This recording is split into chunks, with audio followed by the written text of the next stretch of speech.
Dans une assemblée chrétienne, est-ce que tout le monde est chrétien? Tout le monde se retrouve, tout le monde a accepté Jésus, mais est-ce que tout le monde est chrétien? Eh bien non. Quand on reçoit Jésus, c'est comme quand on mange. Le premier cas, on met la nourriture dans la bouche, elle est mâchée, elle est avalée, elle descend dans le corps et lui fait du bien. Deuxième cas, on met la nourriture dans la bouche, elle est mâchée beaucoup trop vite et avalée en vitesse. Elle descend dans le corps, mais le corps ne reçoit pas tous les éléments, parce qu'il y en a qui ressortent entiers. Troisième cas, on met la nourriture dans la bouche, on mange, elle descend, elle devrait faire du bien au corps, mais une petite nausée, une simple nausée, fait tout remonter, un vomissement. Le corps ne reçoit pas ce qu'il devait recevoir. Quatrième cas, une personne avec nous à table met la nourriture dans sa bouche, fait semblant de manger. Et dès qu'on tourne le regard, elle recrache tout. On pense qu'elle a mangé, mais non, elle n'a rien mangé. La nourriture n'a pas pu faire du bien au corps parce qu'elle n'y est même pas entrée. Cinquième cas. Cinquième cas, une personne se met à table avec nous, mais ne partage pas le repas pour plusieurs raisons, parmi lesquelles on peut citer elle doit manger en famille, elle a déjà mangé, elle ne partage pas notre repas. Donc, le corps ne reçoit rien. Sixième cas, l'anorexique mange et mange et mange, et ensuite vomit, vomit et vomit. La nourriture ne fait que transiter à peine dans le corps, et le corps ne reçoit rien. Septième cas, la vache. La vache, que fait-elle? Elle mange. La nourriture descend dans l'estomac, plutôt dans la panse. Le soir, lorsqu'elle est au repos, elle remonte par petites boules et la vache rumine. Tandis que tout le monde dort, elle rumine. Elle rumine. Elle écrase à nouveau ce qui est déjà descendu dans le corps. Et ensuite, ça descend.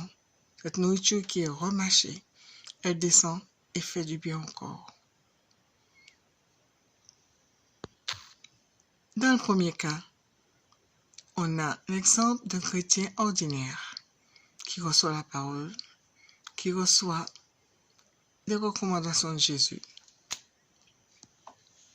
Dans le deuxième cas, on a l'exemple d'un chrétien zélé qui pense avoir tout compris et qui peut même faire des dégâts parce qu'il a compris à moitié. Son imagination l'amène loin, même à avoir des querelles avec d'autres chrétiens lors d'échanges, lors de partage. Troisième cas, le chrétien qui reçoit la parole ne peut pas mettre en pratique parce qu'il y a quelque chose en elle qui dérange, en elle ou en lui qui dérange. Ce chrétien a besoin de délivrance avant de pouvoir recevoir le Seigneur, la parole du Seigneur, avant de pouvoir mettre en pratique. Ce chrétien a besoin d'être aidé, sinon il ne sera jamais chrétien.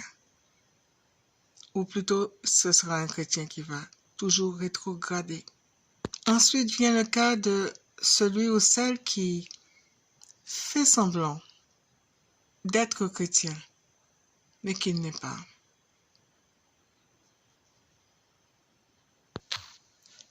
Ensuite, le cas de celui ou celle qui se trouve dans notre assemblée.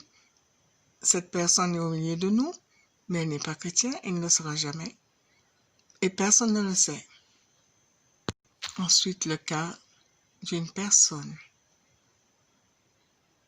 qui, si elle n'est pas prise en main, si elle n'est pas aidée, alors qu'elle est vraiment dans le besoin d'être aidée, elle va à la perdition.